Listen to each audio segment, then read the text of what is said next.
Hello and welcome to The Lab, a Minecraft podcast where we explore, experiment, and theorize about all things Minecraft. I am MinerThoughts, and with me is my co-host, my brother from down under, The1Troj. How Hello. are you, The1Troj? I'm glad to be home. It's been quite the week. Finally home, here to record just in time. How are you, Miner? If you are a patron and you caught the pre-show, we're both very tired. It's been a week for the both of us. I've been trapped in far north Queensland because of cyclones and weather, and Miner's been diggy hole, discovering his inner dwarf. Underground. Yes. But if you want to hear more about that, go join the new Patreon because we talked about that in depth in the pre-show. And you can find over on Patreon.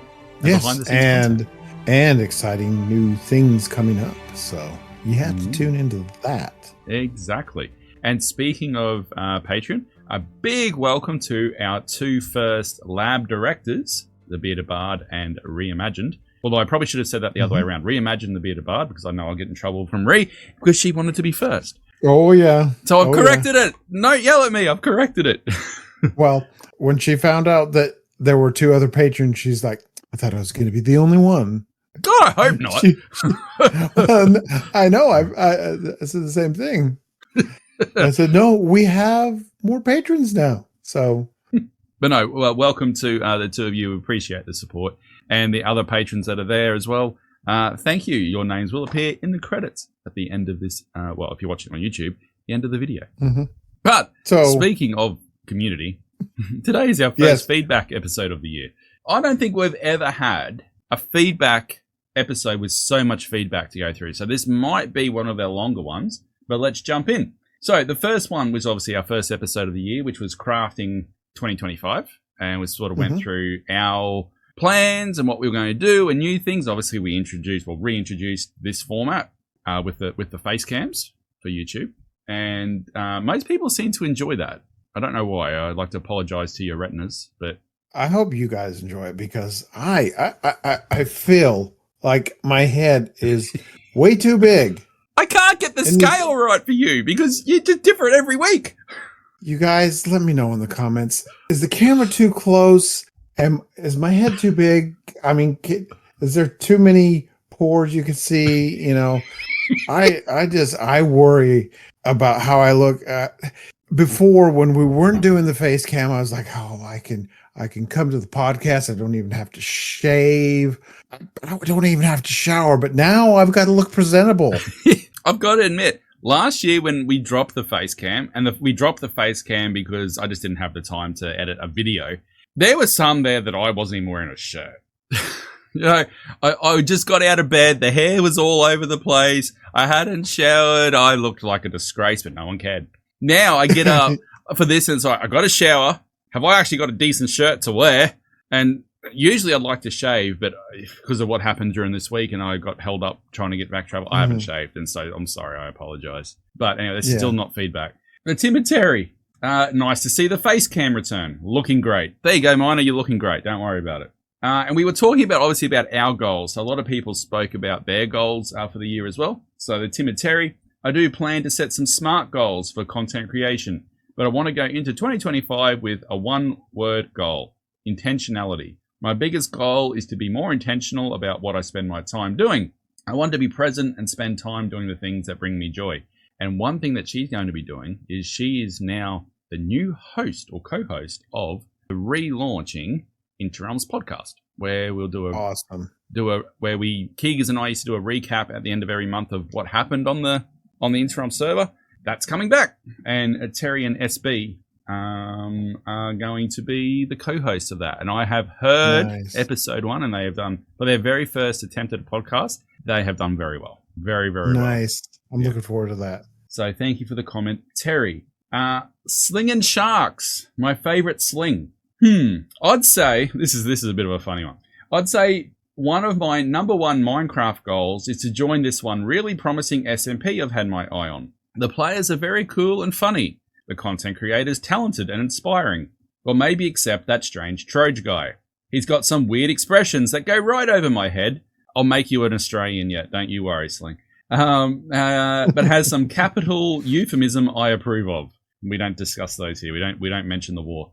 Maybe if I play my cards right, I might be able to fit in well with this group of goofballs. And at time recording, I don't know whether I'm allowed to, but I'm going to. Sling's now. I was gonna say something too, but not full disclosure, but it's looking good. Sling has applied to join Interrealms. Sling has been voted by other content creators. She has reached the threshold, so it's not official, but welcome to Interrealm Sling. And if you guys are interested in joining a really cool Minecraft server with a lot of, I think we're up to 17 content creators now, plus communities. I think we're over 50 whitelisted players, and most actually make content. Check out the links below. It's a great community to be a part of. And some awesome creators. Some of the builders who we're going to talk about in a minute, like Cobble K Gaming, who's also left a comment here. Man, if you haven't seen the Enderman farm that she built for Interrealms, I have openly said I think it's the best Enderman farm I've ever seen. Like, it's a stock standard Enderman farm. You know, they spawn up here, they come down, they get whacked, you get the XP. It is what it is. Right. But what she's built it to look like is this massive tree. Oh my goodness, especially with shaders on. I was blown away when I saw it. And it was just brought up in a meeting. Hey, could we use an Enderman farm? And people were like, yeah. I guess Cobble took the initiative on it, and all she had to really do is build an Enderman farm. But boy, did she build an Enderman farm!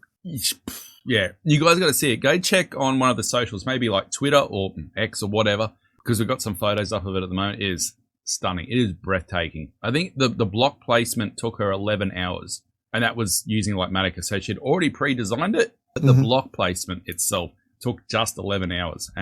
But speaking of Cobble, it was me that said you need to get out of your base more. Because I think I was saying that, I'd got myself so hyper-focused on finishing this build that I'd been stuck in my base not for fun. So apparently it was Cobble that said you need to get out more.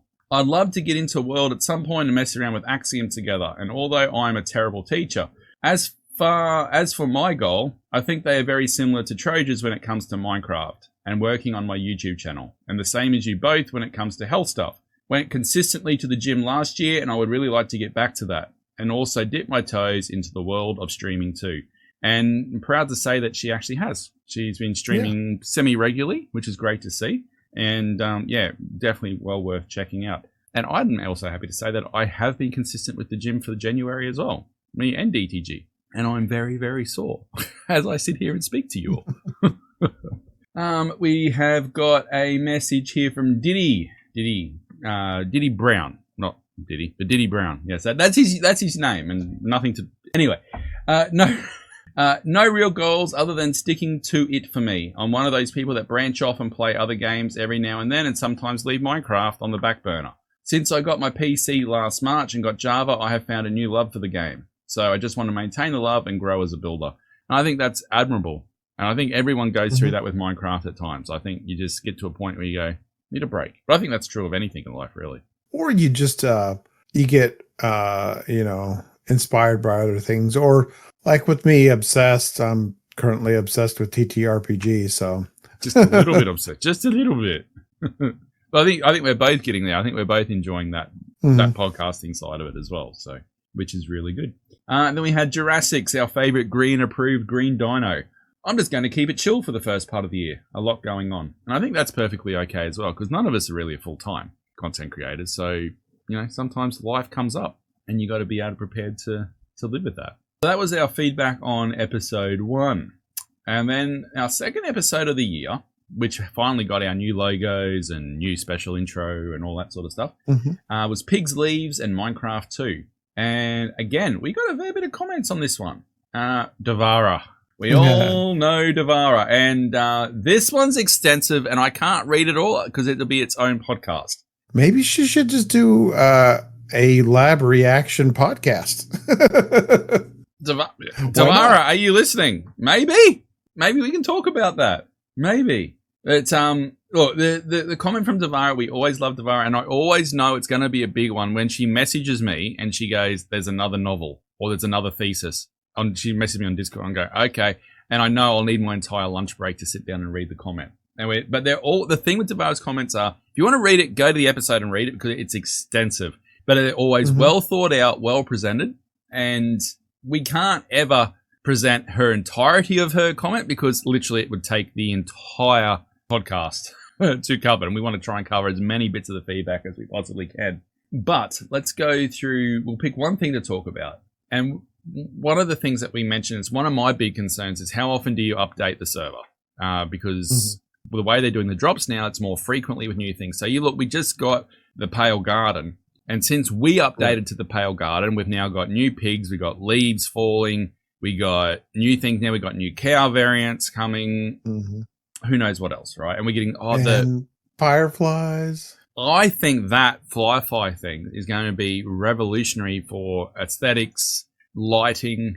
I think it's very nice, very good. Particularly like, in the application for it, it's not just like a wild setting. You got like a magical sort of laboratory or something. Hide one of these firefly bushes underneath and watch the particles fly. I think mint. But for the update to the server, I'd say it's best to put it to a vote. Choices being as follows. Update the server once every 3 months to get the content from the last 3 drops. Update with the actual updates, which will likely be like before. Update once a month or having a small crew dedicated to this task. With Indie maybe I'm a control freak, I don't know. But with the updates, I like it just being me, because if I screw it, I know where my mistakes will be. And what I found in the past is early on with Introns, we had a couple of people doing it. And sometimes you wouldn't know what someone else has done. And when something didn't work, it was broken, it was very hard, usually me as a troubleshooter, it was very hard to go back and go, where is this problem? If you didn't know what the other person had done. So it's just actually easier, I feel, just one person doing it. And I've got a process. I've got it actually documented. Do this, do this, do this. Don't trim the world and destroy farms, blah, blah, blah, and go all the way through. So, and I think it's just, sometimes you can have too many cooks and that spoils the broth, that old saying. And I think if there's too many people breaking up a server update, I think it sounds in theory easier, but I think it actually leads potentially to it being actually harder, having multiple people. But I guess it's up for every server how they do it. I think updating it every month is just not feasible, personally. Yeah. I think, personally thinking about it more, I think it's just a point of when you get to a point when you go, actually, there's a lot of content here that people really want to play, then update.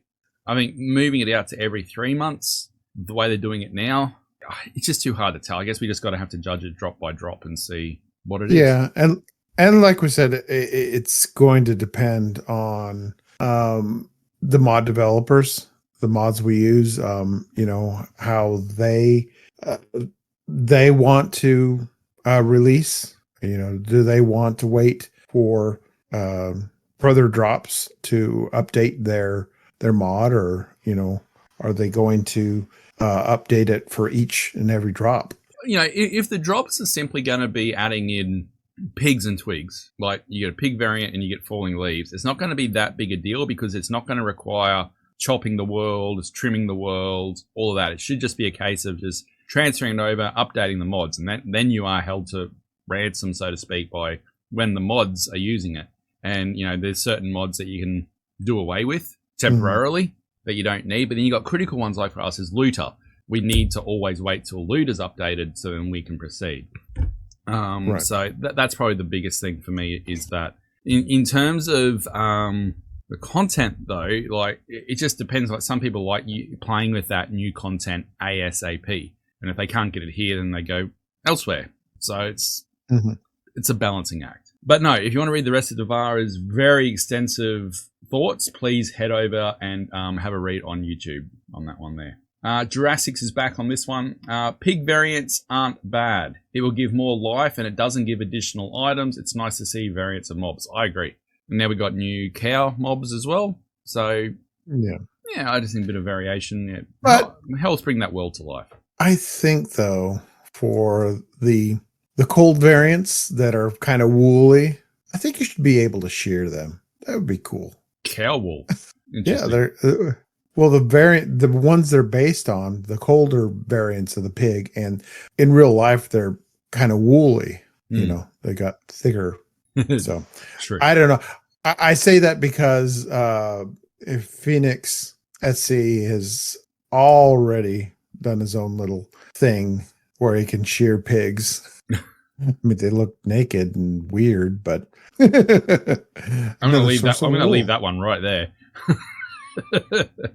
The other thing that Jurassic likes is he likes to change to the lodestone, makes it so much better to be able to use in decorations. I think that's a really good thing because that lodestone is such a pretty block for use as an accent block, which not a lot of people use because it's so expensive with the netherite. So the change to using iron, I think is a good one. Thomas, as far as the drops, I'm okay with waiting for semi-annual updates, where we could have a test world with a short drop-to-drop experience, basically with new selected world seeds every drop, but with the idea not to take too much away from the Interrealms World 4 and onwards. Now, that would be my concern is, if you're going to go and play with the things on like a testing world, and some people will be drawn over there.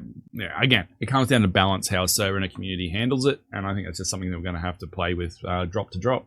Jurassic is back again. Notch hated the attention, etc. of being the face and creator of Minecraft. That is why he sold to Microsoft. He would be crazy to even attempt Minecraft 2. There's millions more people playing the game and have even bigger opinions than ever before. Like you say, he's doing it for attention and creators covering it is clickbait. Yes, that was obviously talking about Notch coming and saying, I'm going to make Minecraft 2, the spiritual successor. It was attention seeking, I think. Yeah, I think it was more to get attention on himself for his other game, whatever it was. I can't even remember it now. Chutes and Ladders? Something like that. Yeah. Chutes and Ladders, yeah. And then Sim left a comment as well. It's quite an extensive one as well. I think going back to the server updates, the server should update only for something major, such as the actual updates like 1.20, then 1.21 and so on. Not the little drops during the time between. I probably disagree with that. For a start, we don't know when, with the new roadmap, so to speak, when there will be a 1.22. We don't know. And I think if you wait for major drops, and it sort of comes back to the whole balancing thing, is if you don't update, except it's a major update, you ignore the drops. For example, the pale oak. All right, you look how many, since that we updated, how many people have used the resin and the pale oak already in builds. Now, I'm building something at the moment. I'm using the pale moss in a wall, to add to that gradient of, the grey gradient, which I think actually works really, really well. So I think it comes back down to some of that sort of content is good to bring in when you can. So as an example, when we started World 4, we actually cheated and we went and used the same data pack as Hermitcraft and bought across the tough blocks and the copper blocks before they were actually released fully because people wanted them. And so we could actually do that. So I think waiting for a 1.22 or 1.23, I think is not the smartest idea because people want the content. They will demand it. And if they don't get it here, they'll go find somewhere they want to play with. Yeah, exactly. Yeah. So I think I think the best thing is look at each drop individually and go, nah, it's not worth updating it for this one. Okay, we're four drops in now. Okay, it might be time to update now. Right. And sort of go from there. Yeah, because with this new drop that's coming up, it's a lot more ambience and mobs. It's not like a biome overhaul or addition. But, we still don't know that there's still time. So you never know what's going to happen. I think the hardest bit is when they do drop a biome, particularly when it's a biome that adds in like a new wood or a new mob or something new. In the case of the Pale Garden, you've got the moss and all the moss variants, the hanging moss, the pale oak, the leaves, the creaking heart, resin. It's extensive. All right, that was an extensive addition to the game because all the new block sets and all that. So to be able to introduce that into an existing world, you need to take time and trim the world. And, that has its own bits and pieces of things that it comes with. Because even after we trimmed originally, so yes, okay, I trimmed too far. I got the trim wrong, which means I had to spend more time fixing that. So that's just an inherent risk of any trim.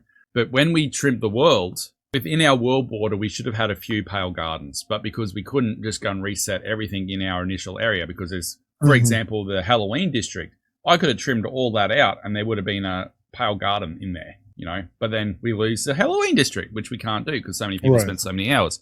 So when I trimmed the world back originally to the original border, the pale gardens were still like 10, 20,000 blocks away. So me actually screwing up and accidentally wiping out the Bearded Bard's gunpowder farm actually worked in our favor because I had to go back. And in the meantime, Turtle Divas had said, actually, Troj, there's a pale garden here and there's no one in here. So we had a look and there was no one's base. No one had set up there. And it's sort of between me, Otter and Keega's. So I just trimmed that thing out and it generated a small, might I say, a very small pale garden, which allowed us to get the pale garden content. So yeah, when it's more when they're dropping biomes or things like that makes me concerned time-wise, because that's not a small fix. That's a trim, make sure nothing's broken, re-upload, etc. Right. I mean, at the end of the day, it was fate that you screwed up. Everything happens for a reason. Then you introduced us to your new segment of the year, Miner. You want to tell people what that was? Real mining in Minecraft. That was not really my brainchild. I mean, yeah, it kind of just fit, but I had planned on doing a totally different segment. I wanted to talk about things that I thought should be in Minecraft. But then you said, why didn't, that episode that you did about the, your job did well. Just talk about that. Talk about your job. Talk about how it relates to Minecraft. I'm like, yeah. Yeah, why not? It works. So, you love it. So yeah. And that's really how I got my start with Interrealms. I was doing that type of content right before I joined Interrealms. I was doing real mining in Minecraft. And I still can remember our very first conversation, well, one of our very first conversations, and you were so hesitant about joining the project, about being one of the original 10. You were so hesitant.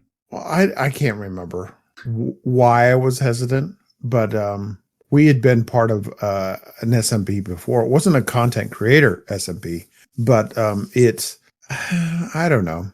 I wasn't sure. I just wasn't sure. Imagine now, 5 years later, if you hadn't said yes. I talk about this. I talk almost, well, not quite daily, but at least once a week. I talk about it to the guys I work with, talk to my kids about, the stuff we do through Interrealms and the podcast and whatever.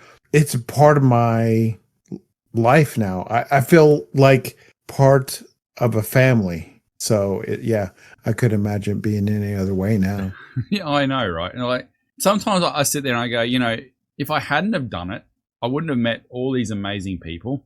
I'd probably have more time on my hands to do other things, but then what would I be doing with my time? I enjoy it. You pick up the occasional troll along the way, or people that just try to get you cancelled or whatever.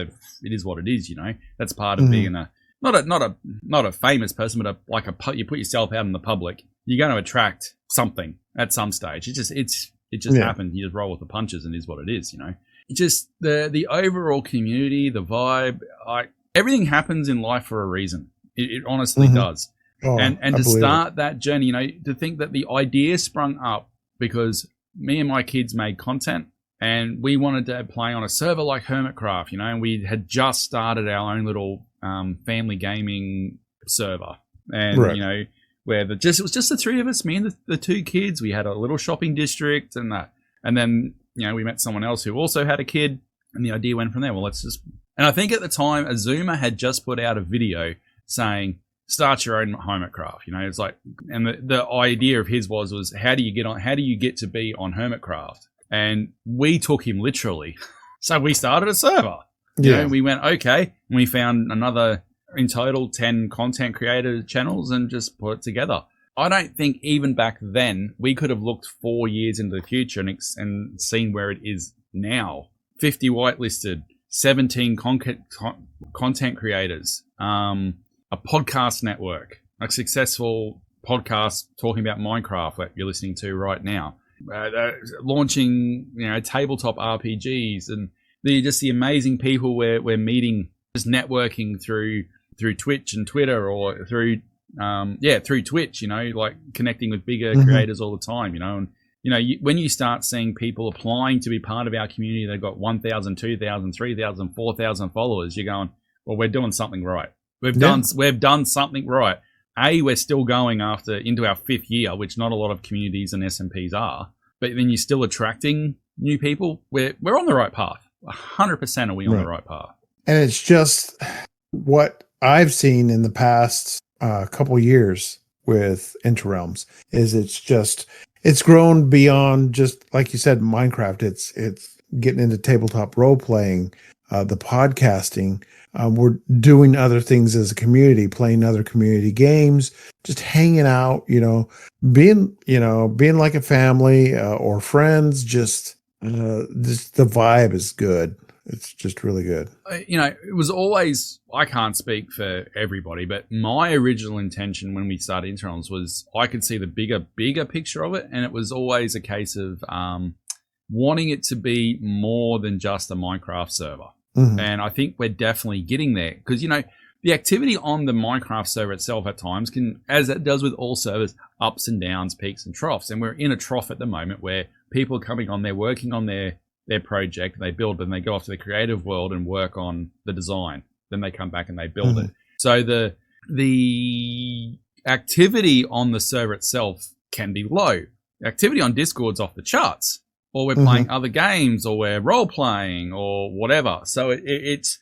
I'm really happy at the point that it's got to where you're looking at the success of the community. It's not judged solely by how many people are on the server at the one time. I think that is the key thing. Is we've now evolved beyond that, and I think that is a really good thing. It's a really good stepping stone. Like the Saturday, they've closed. Oh no, they're still going. Like the Friday night gaming night, there's still 1, 2, 3, 4. There's still 6 people there at the time we're recording, watching that channel there at the moment. And there's been people coming in and out of that all the time. So I don't know what they're doing, but it's a non-content one. That one where people just you turn off, you go in, you just play, hang out, and you just hang out as friends. Don't think I've ever been to one, but because either I'm recording podcasts or sleeping when it's happening. So I see that a lot on Interrealms, and that's just it's good to see. It just people, if they're not streaming or recording a video, they just want to hang out and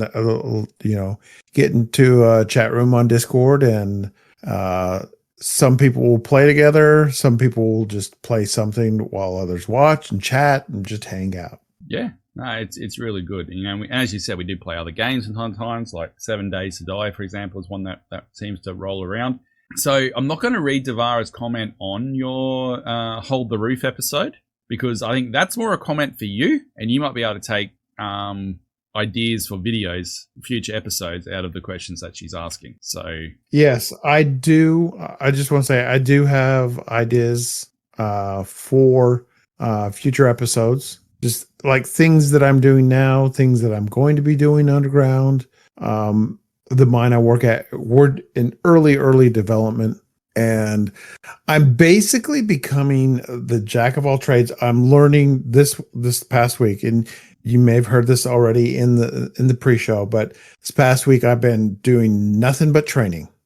So I'm doing that because really I'm the only one with the experience. So I'm going to be training everybody else. They're going to be hiring new people, fresh meat. And no.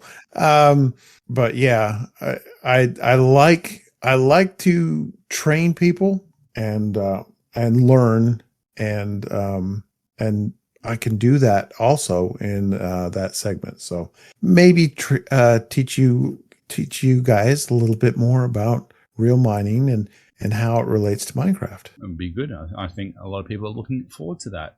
But then we came to our most recent episode, which is Leaking the Spice, Mojang's Secrets Uncovered.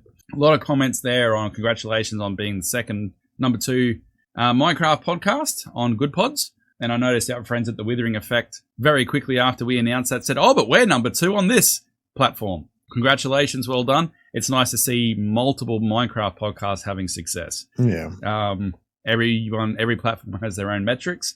So yeah, we're just very happy and thankful that we actually have an audience and you guys are actually listening and appreciate it. So thank you very much. But with that said, we did have a comment from Jurassics. I think they've labeled them all drops because then it will be easier to upgrade if things are ready and doesn't put the crunch on the team to be ready early and have a negative response from the community. And that was in response to us saying, you know, if you notice, so you look at the roadmap, it's all labeled as drops. There's no update listed. And I think that's probably actually a fair comment on his behalf, that that's possibly where they're aiming at. Yeah, because they really, you know, they can say about when they plan to have a dropout, and then whatever's ready for that development cycle will go into the drop.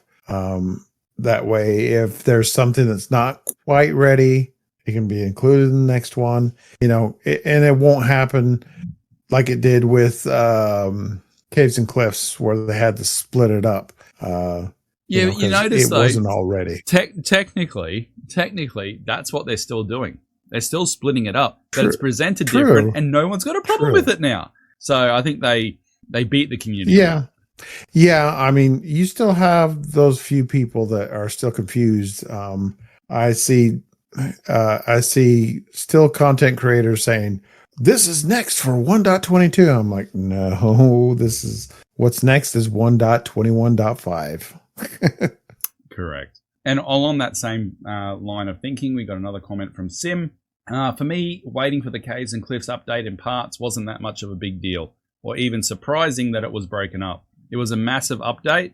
They reworked the terrain, added in the cities, and had to make sure no other mob beside the warden would spawn in there. We don't know what happens in the background to get all of that done, but it must have been a lot of work, and likely a lot more than they originally thought. So maybe giving us things as drops rather than one massive update isn't such a bad idea, as annoying as it might be to wait for mods to update, and maybe leaking things is just their way to get feedback from the community so they don't cop the backlash like they have in the past, which is pretty much what we said in that episode and agree. But yeah, with a lot more work than what they were probably anticipating, I think so. You know, and if they had have dropped Caves and Cliffs in one big hit, I think they probably would have led to more backlash because it probably would have been broken, there wasn't balance, it didn't work right. We probably wouldn't have got Ancient Cities and the Warden, because I think that was probably put in to boost up that final part of that, you know. And yeah, I think there's a lot of times that people don't understand what goes in behind the scenes of developing a game and the cycles and stuff like that. And I think one of the examples of that is another comment that we got on one of our shorts videos.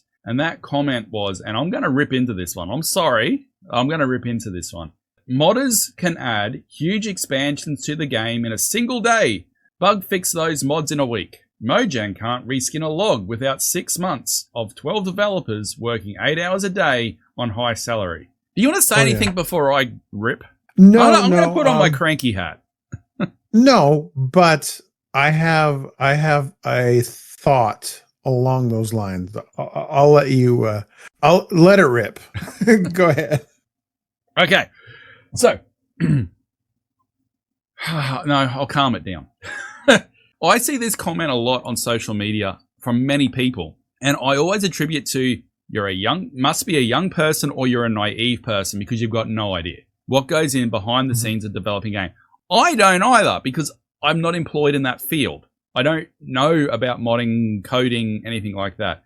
But I can tell you, if you think any modder makes a mod in a day, you're on something. You're crazy because that's not what would happen at all. No mod is done in a day and put out and happy days. But also modders, they do not need to consider any other part outside of the game for their mod. They don't need to take into account balance. They don't need to make into account that things would make the game broken, which I'll explain my point about something like that in a minute.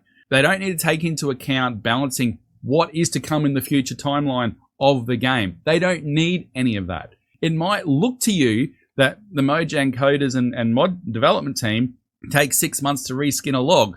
Okay, but that may be something that they've done and they've done it quickly, but it's part of a bigger update. They're not going to go, hey guys, we've just reskinned birch trees. You know, here it is.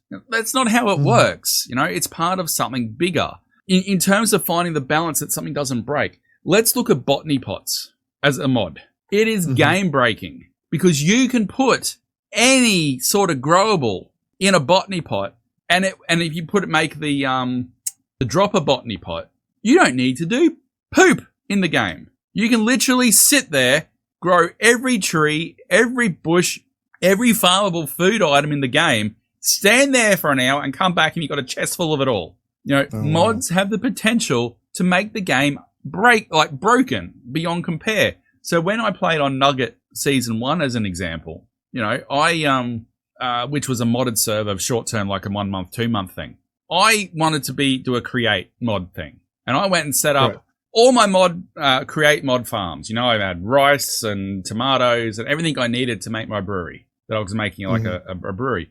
Then I discovered botany pots. Why the hell did I make a create farm? Because it did it all. I could have had one block, one square, one block, 3 things high, taken me like a chunk. And I was like, this mod broke another mod. What's the point? It was just mind-blowing. And that's what modders don't need to take into account. They can create a mod and put it out there. That's great. But what effect does it have on the game? And that's the comments like, oh, modders can do better than Mojang can. No, they can't. If they were, go get a job at Mojang. Right. And we've said this time and time again, now that you've made your mod in a day, you made it work for Java. Now make it work for the Nintendo Switch, for PlayStation 5, for all the consoles, for mobile. Make it work for all the other platforms as well. And have parity. In a different programming language. Well, thank you for the comment and the feedback. We appreciate them all. But I'm sorry, when I see ones like that, it's just like, are you serious? And unfortunately, it's a very common one that, modders can do better. They can do better than the game. Okay, then go and make your own game and do better. Have fun with it. There's a lot of things that people don't take into account when they make comments like that. And unfortunately, it's a common misconception. It's a common opinion that people have. And I'm sick of seeing it, to be honest. Yeah, but along those same lines, and this is just my Minecraft theory, something that I think Mojang would benefit from, whether or not they do it or have thought of it or whatever, is, okay, we're getting used to the drops. Let's do the drops. We've got everybody used to the drops. I still think you should have, or they could have, a separate team working on a full overhaul update. It would still work in with the drops, but a separate team working on an end update. How do we know that they're not? Yeah, how do we know that they're not? They did kind of say something along the lines that let's just call them full updates weren't out of the question, but for now the development cycle is drops. The things that we're getting now haven't been designed in the last month. They weren't in the initial design phases in the last week. They were things that have been planned for a while. That they've worked on it gradually and they've got to it. We don't know what's in store. We don't know how they operate. Unless you are employed by Mojang and you're in the development team, you got no idea. So again, for me, it comes back to, we've got a 11, 12, 13, 14, however old it is, old game that we still get to play and enjoy. It's still relevant in our lives. We're getting free updates still. I think that's a winner. I think it's a winner chicken dinner. We'd like to know what you guys think, about anything we've talked about, from the drops to, Minecraft 2 came and went, but just the new things that are coming out for this next drop. Let us know what you think. Let me know more. Devara, I appreciate it. You guys that have watched my my segment, let me know. And most importantly, let me know if you still want to see this mug. Up in your face. Do you guys like this format? We're seeing better numbers this year with return to the face cam format. So yeah. I'll just have to make sure I'm presentable. The things we do for you guys, honestly, We put on shirts, we brush our hair, we clean our teeth. I hope you all appreciate it. But if you want to let us know, there are several ways you can do it. You could talk to us in the Discord. Join the Discord. Talk to us there. There's always someone around talking in the general or the Minecraft section. But if you would like to talk to us privately, you could do it through the email, which is minecraftlabpodcast@gmail.com. You could also do it over on the socials. You can find us at mclab_podcast. That's Twitter X, or at Lab MC Podcast on Blue Sky. And of course, these links and more will be found on the InterRealmsSMP.com website. And if you want to see some more behind the scenes, hang out with Trojan Miner a little bit more, catch up with the pre-show, where we discuss things, usually role play, it seems to be the last couple, but also talk about what's been happening in the past week, other Minecraft things, and don't forget to check out the Patreon. We'll see you there. There are multiple levels, and would love to catch up with you more there as well. So, if you've made it to the end of this episode and stuck around and listened to us talk about all your guys' feedback, we appreciate you. And there was a lot of feedback. There was a lot of feedback this month. That's why this one's been a longer one, but we love it. Keep it coming. Don't slow it down. More. Yes. More.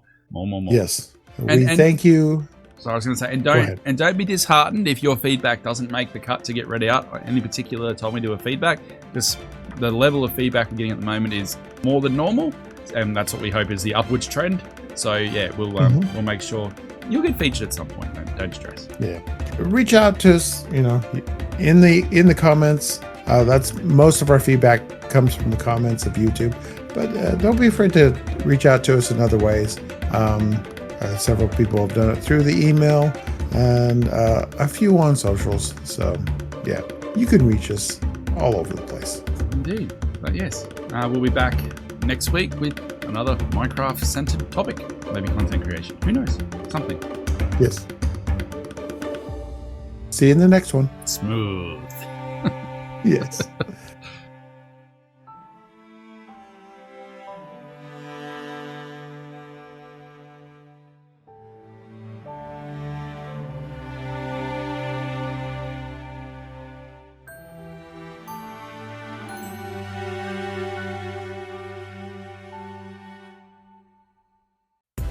This has been a production of the InterRealms Podcast Network. For more information, go to podcast.interrealmssmp.com. You can see that full link in the description of this episode. Thank you for listening. Now if I can remember it. I've got it memorized, but I still have problems. We've all got problems. I'm having a hard time starting.